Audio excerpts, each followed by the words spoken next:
Dans l'imaginaire collectif, les familles royales incarnent le faste, la stabilité et la continuité. Pour beaucoup, elles représentent des symboles vivants d'histoire et de tradition, des institutions presque immuables qui semblent échapper au tumulte du monde extérieur. Mais derrière les murs majestueux des palais, derrière les couronnes scintillantes, les tapis rouges et les cérémonies officielles se cachent souvent des histoires profondément humaines, remplies de contradictions, de compromis silencieux et de cicatrices invisibles. Loin des apparences soigneusement contrôlées, les destins individuels peuvent être marqués par la solitude, la douleur privée, et parfois par une loyauté poussée jusqu'au sacrifice personnel. La vie de la reine Sofia d'Espagne est l'un des exemples les plus saisissants de ce contraste. Pendant plus d'un demi-siècle sous les projecteurs, elle fut admirée pour son élégance, sa discrétion et son sens du devoir.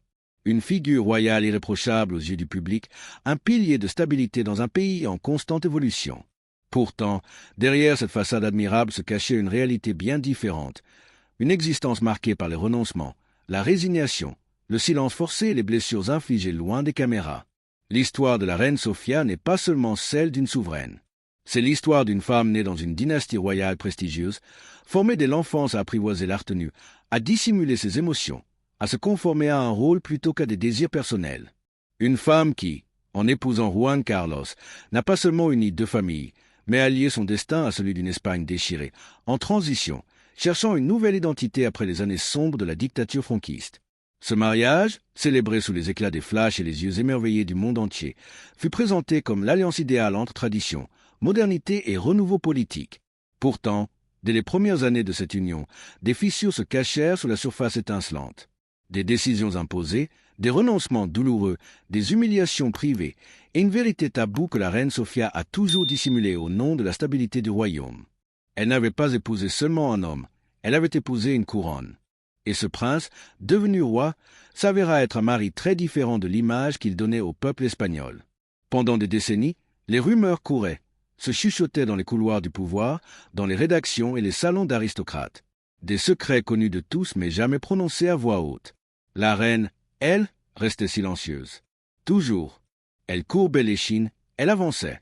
Elle assumait le poids de la monarchie, des traditions et de ses propres valeurs, tandis que son mari s'abandonnait à une vie double faite de passions clandestines, de décisions imprudentes, d'excès financiers et de scandales qui éclaboussèrent finalement l'institution tout entière.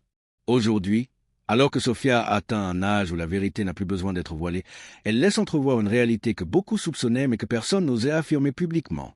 Une vie marquée par l'absence d'intimité, par la distance émotionnelle, par les trahisons répétées, mais aussi par une loyauté indéfectible envers l'Espagne et son rôle historique. Une vie où le devoir a souvent pris le pas sur l'amour, sur le bonheur, sur la liberté personnelle. Une vie qui interroge, qui émeut, qui inspire le respect autant qu'elle soulève une immense compassion. Dans cette vidéo, nous allons plonger dans l'un des récits les plus complexes, les plus humains et les plus méconnus des monarchies européennes modernes. Nous revisiterons les origines de ce mariage royal, les sacrifices imposés à une jeune princesse grecque, les tensions politiques qui ont façonné leur union, puis la lente détérioration du couple à travers les décennies. Nous étudierons de près les multiples scandales liés à l'ancien roi Juan Carlos, les relations extra-conjugales, devenues un secret de polichinelle, les millions disparus, les mensonges accumulés et les retombées qui ont mené à sa chute spectaculaire. Nous analyserons aussi la manière dont la reine Sofia, figure de dignité et de courage, a tenu le rôle de garante morale de la monarchie, même lorsque toutes les certitudes semblaient s'effondrer autour d'elle. Mais surtout, nous chercherons à comprendre la femme derrière la reine. Comment a-t-elle vécu ces années de silence? Qu'a-t-elle ressenti en portant seule le poids de l'institution, lorsque son mari multipliait les écarts? Quels ont été ses renoncements, ses déceptions, ses motivations profondes? Et pourquoi, malgré tout, a-t-elle choisi de rester loyale jusqu'au bout, non à l'homme, mais au royaume? Accrochez-vous, l'histoire que vous êtes sur le point de découvrir dépasse de loin ce que la presse a laissé filtrer. C'est le récit d'une destinée royale qui, derrière le protocole et les apparences, révèle la fragilité, la complexité et la force d'une femme qui n'a jamais cessé d'endosser son rôle, malgré les tempêtes intimes qui ont jalonné son existence. Bienvenue dans la vérité cachée du couple royal espagnol. Bienvenue dans l'histoire silencieuse de la reine Sofia. Bien avant que les projecteurs du monde entier ne se braquent sur elle, bien avant que son nom ne soit lié à celui d'un futur roi d'Espagne. Sofia de Grèce n'était qu'une jeune princesse élevée dans la rigueur, la discipline et la conscience aiguë du devoir. Issue de deux grandes dynasties européennes, la maison de Glücksbourg et celle de Danemark, elle reçut dès l'enfance une formation qui prépara chacune de ses décisions futures. Apprendre à servir, à représenter, à incarner une nation plutôt qu'à poursuivre des ambitions personnelles. C'est dans ce cadre, entre éducation monarchique stricte et tradition ancestrale, que se dessinèrent les prémices d'une rencontre qui allait bouleverser non seulement sa vie, mais aussi l'histoire politique d'un pays qui n'était pas encore le sien. Nous sommes en 1954. L'Europe, à peine sortie des ruines de la Seconde Guerre mondiale, se reconstruit lentement. Les monarchies tentent elles aussi de retrouver leur place dans un monde nouveau où leur autorité n'est plus acquise et où chaque geste est scruté. C'est dans ce contexte que la reine Frederica de Grèce organise une croisière singulière, presque stratégique, à bord du SS Agamemnon, naviguant entre les îles grecques. Officiellement, il s'agit d'un voyage pour promouvoir le tourisme. Officieusement, c'est aussi une initiative destinée à renforcer les liens entre jeunes têtes couronnées européennes. Qui sait, peut-être encourager la naissance d'alliances matrimoniales. À bord, parmi les princes, princesses, diplomates et membres de diverses familles royales, se trouve une jeune femme encore peu connue du grand public, la princesse Sophia de Grèce et de Danemark. Discrète, réservée mais brillante, elle attire l'attention par sa sobriété et son élégance naturelle. Ce que personne ne sait encore, c'est que cette croisière va aussi marquer la première rencontre entre Sophia et un jeune homme promis à un destin hors du commun, un destin encore incertain, fragile, presque hypothétique. Ce jeune homme, c'est Juan Carlos de Bourbon. À cette époque, il n'est pas l'héritier assuré du trône d'Espagne. Le titre de prince des Asturies qu'il porte n'est qu'un titre honorifique sans royaume réel à gouverner. La monarchie espagnole est abolie depuis l'installation de la dictature franquiste. Mais derrière ces instants romantiques, un autre drame se joue. Car cette union n'est pas un simple mariage princier. Elle est un enjeu politique, un symbole lourd de sens. Pour l'Espagne, qui vit encore sous la dictature de Franco, cette alliance représente l'espoir d'un avenir monarchique. Pour la Grèce, elle suscite des interrogations. Pourquoi une princesse issue d'une maison régnante devrait-elle épouser un prince sans royaume, issu d'une dynastie déchue? Les obstacles se multiplient. Le plus lourd d'entre eux, la question religieuse. Sophia, fervente orthodoxe, doit accepter de se convertir au catholicisme pour pouvoir épouser Juan Carlos. Cette décision entraîne une conséquence grave. Elle doit renoncer à ses droits sur le trône grec. Ce renoncement, rarement évoqué publiquement, est l'un des sacrifices les plus importants de sa vie. Elle abandonne une partie de son identité, de son héritage familial, de son avenir potentiel. Ce sacrifice, qui aurait dû être reconnu à sa juste valeur, est pourtant passé sous silence, absorbé par les exigences du protocole. Une double cérémonie est autorisée, l'une catholique, l'autre orthodoxe. Mais le régime franquiste interdit aux médias espagnols de couvrir la cérémonie orthodoxe, effaçant symboliquement les origines de Sophia. Ce mariage, pourtant resplendissant, se déroule sous la surveillance étouffante de la politique. Et ce n'est que le début.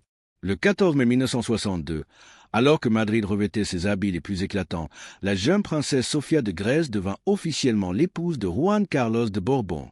Les rues étaient décorées de drapeaux, les orchestres jouaient, les caméras du monde entier se braquaient sur le couple que l'on présentait déjà comme l'avenir éclatant de la monarchie espagnole. La cérémonie, fastueuse, minutieusement orchestrée, avait tout d'un conte de fées modernes. Pourtant, derrière le faste scintillant des célébrations, des fissures invisibles commençaient déjà à se dessiner, annonçant la complexité d'une union vouée à bien plus que la simple romance. La robe de Sophia, immaculée, faite de lamets argentés et blancs, resplendissait dans la lumière. Sa longue traîne de 5 mètres, conçue avec un savoir-faire remarquable, semblait flotter derrière elle comme un symbole d'élégance et de pureté. Elle portait un voile de dentelle beige transmis par sa mère, ainsi qu'une tiare en diamant qui avait appartenu au Kaiser Guillaume II, un héritage familial chargé de prestige. Cette touche d'histoire rappelait que Sophia ne venait pas de n'importe quelle lignée, mais d'une dynastie européenne ayant laissé son empreinte sur de multiples royaumes. Juan Carlos, quant à lui, apparaissait en uniforme de l'armée espagnole, paré des insignes de l'ordre de la Toison d'Or et de celui de Charles III. À travers ce faste militaire, Franco cherchait à envoyer un message clair. Même si la monarchie avait disparu après la guerre civile, lui, le caudillo, détenait le pouvoir de choisir son successeur, de façonner l'avenir de la nation selon ses propres termes. Ce mariage était en quelque sorte son œuvre politique. Le général Franco, en effet, exerçait une influence directe sur la cérémonie. Soucieux de contrôler l'image du régime à l'international, il veilla à ce que toute référence au comte de Barcelone, père de Juan Carlos et rival symbolique, soit effacée des journaux. Le nom de l'héritier légitime de la dynastie Bourbon fut soigneusement écarté, comme s'il s'agissait d'une menace. Ainsi, même au moment où une nouvelle page semblait s'écrire, l'ombre de la dictature plana lourdement sur le mariage. La presse internationale célèbre l'union comme un événement historique. Une grande dynastie grecque unie à une famille royale espagnole déchue mais ambitieuse. Un possible retour des Bourbons au pouvoir. Une princesse élégante qui semblait née pour les projecteurs. Pourtant, les coulisses du mariage racontaient une toute autre histoire, remplie d'inquiétudes, de tensions et de sacrifices silencieux. Le premier scandale majeur éclata d'ailleurs avant même la cérémonie, la question de la dot. Le Parlement grec, à la demande du gouvernement, avait voté une dot importante pour Sophia, exonérée d'impôts. Ce geste, censé symboliser la générosité de la nation envers sa princesse, provoqua un tollé public. Les opposants qualifièrent la dot de pratique barbare, un anachronisme honteux en temps de difficultés économiques. Les parents de Sophia furent même contraints de vendre des terres familiales pour contribuer à cette dot. Ce qui aurait dû être un moment de pure joie devint une source de polémique internationale. Sophia, pourtant au centre du tumulte, demeura silencieuse. Mais ce silence-là, qui deviendrait une constante dans sa vie, n'était pas un signe d'indifférence, c'était un signe de devoir.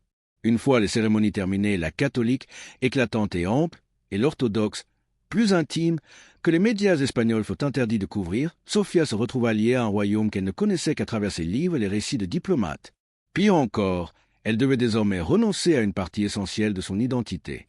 Sa conversion au catholicisme était un symbole puissant, mais aussi un sacrifice immense. Elle quittait sa religion, sa tradition familiale, une part d'elle-même. Ce choix n'était pas seulement personnel, il était imposé par les circonstances politiques et religieuses d'un pays où le catholicisme constituait l'un des piliers idéologiques du régime franquiste. Ce premier renoncement, douloureux mais accepté sans protestation, marqua le début d'une série de compromis que Sophia ferait tout au long de sa vie pour préserver la stabilité autour d'elle.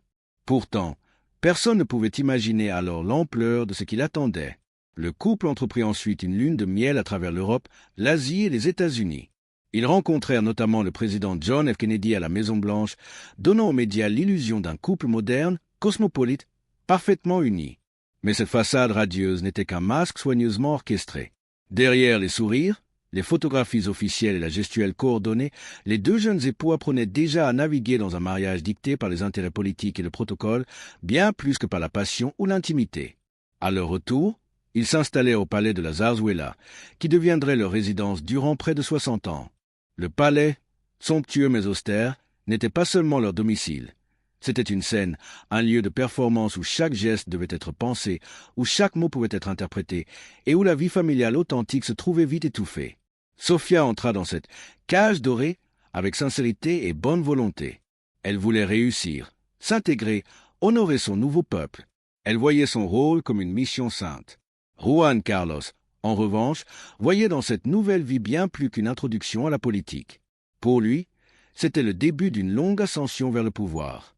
Ambitieux, entouré de conseillers franquistes, nourri d'attentes monarchistes contradictoires, il se mit rapidement à jouer un rôle double, celui du prince modèle en public et celui d'un homme déjà en proie à ses propres excès en privé.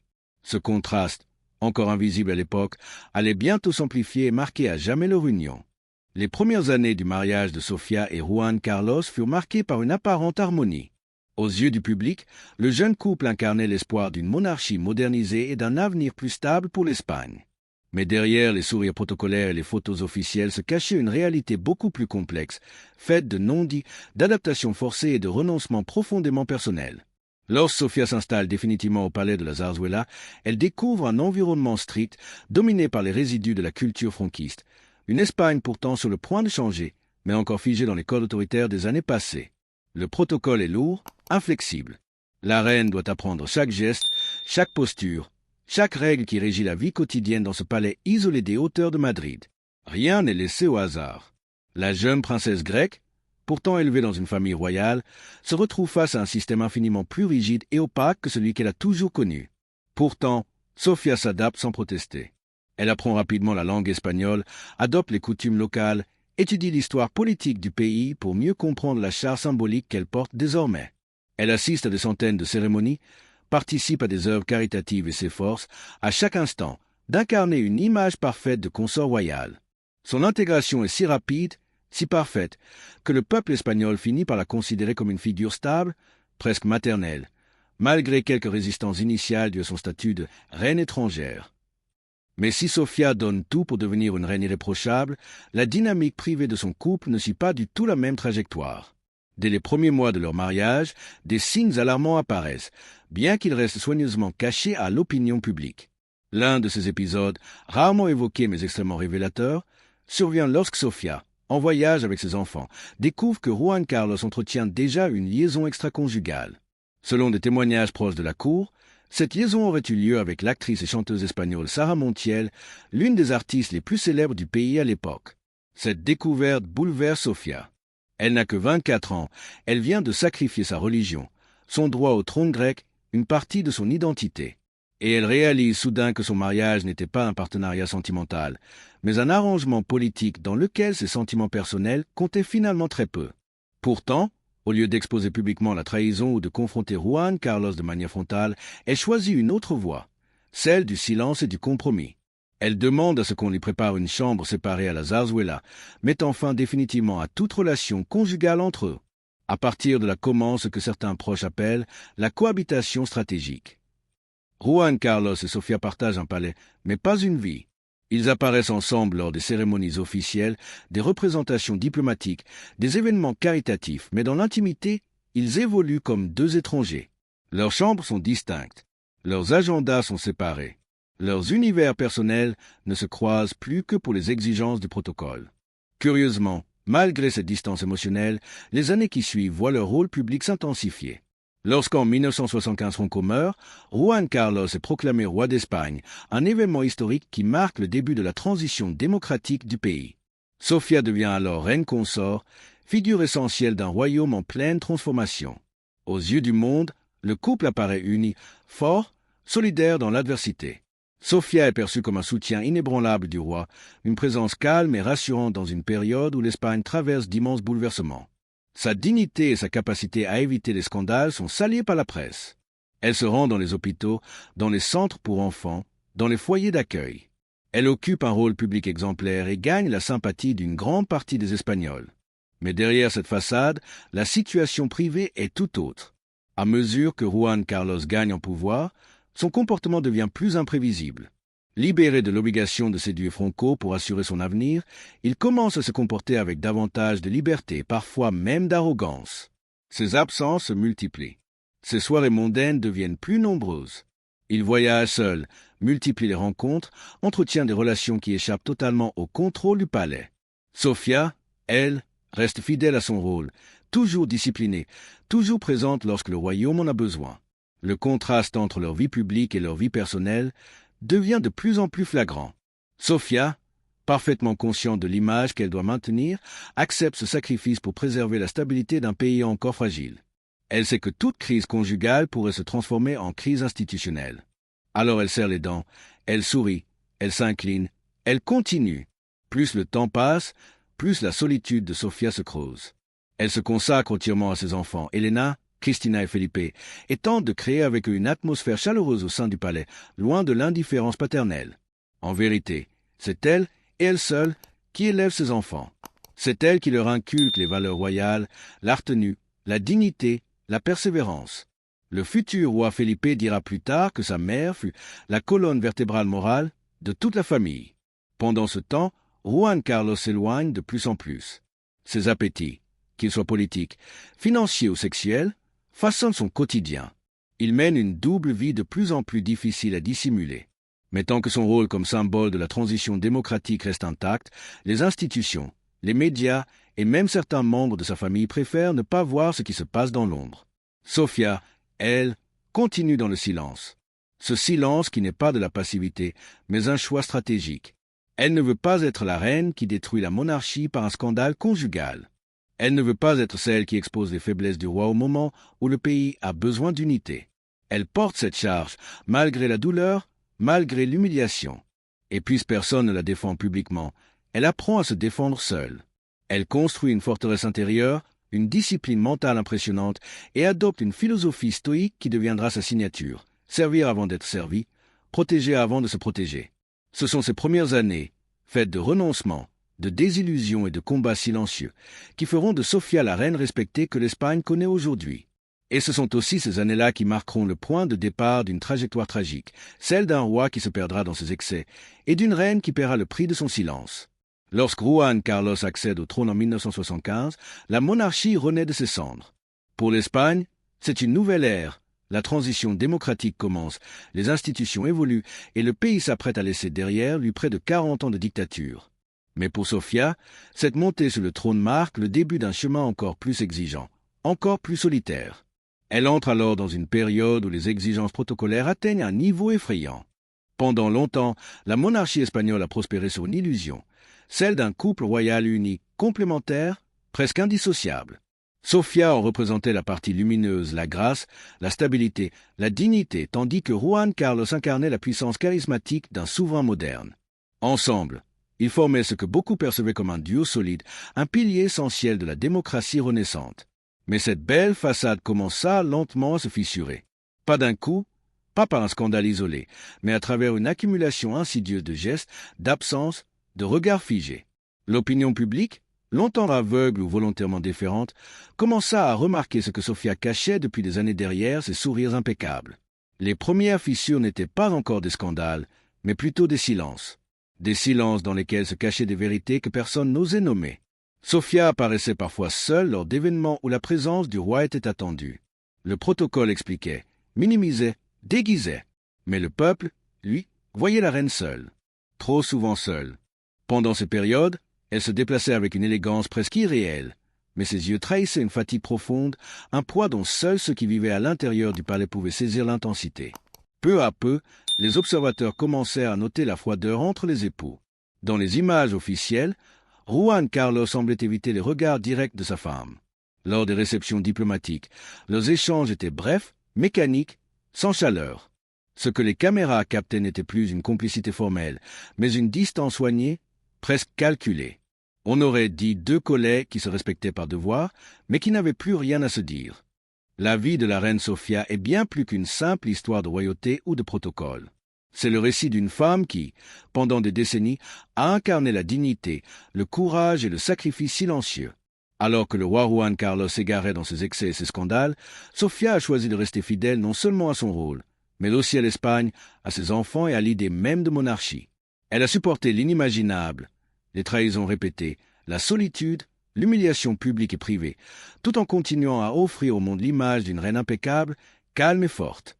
Ce que beaucoup ignorent, c'est que derrière les sourires et les apparitions officielles se cachait une vie remplie de défis, d'absences et de sacrifices personnels. Elle a élevé ses enfants seule, tout en gérant les responsabilités publiques et les engagements caritatifs avec un dévouement sans faille. Chaque geste, chaque sourire et chaque mot prononcé en public était un choix conscient pour protéger l'institution royale, souvent au prix de son propre bonheur. Sofia nous montre que la véritable force ne réside pas dans le pouvoir, la richesse ou le titre, mais dans la capacité à rester intègre, même face à l'injustice et à la trahison. Et c'est précisément cette humanité, cette profondeur, qui la rend si admirable. Sa vie est une leçon pour tous. Parfois, le plus grand courage est de continuer à avancer quand personne ne regarde vraiment, quand la douleur reste cachée derrière une façade de calme et de dignité. Si cette histoire vous a touché, si vous voulez en savoir plus sur les coulisses des familles royales, leurs secrets, leurs sacrifices et leurs scandales, je vous invite à liker cette vidéo, partager vos impressions dans les commentaires et surtout à vous abonner à la chaîne pour ne rien manquer des prochaines révélations qui feront tomber les masques des grandes institutions. Chaque abonnement nous permet de continuer à vous apporter des histoires fascinantes, vérifiées et captivantes que vous ne trouverez nulle part ailleurs. Alors, restez avec nous, car l'histoire ne s'arrête jamais aux apparences. Derrière chaque sourire royal, il y a une vérité, une vie, et parfois un sacrifice que le monde entier devrait connaître. La reine Sofia nous l'a prouvé. Même dans l'ombre, certaines personnes brillent plus fort que n'importe quelle couronne.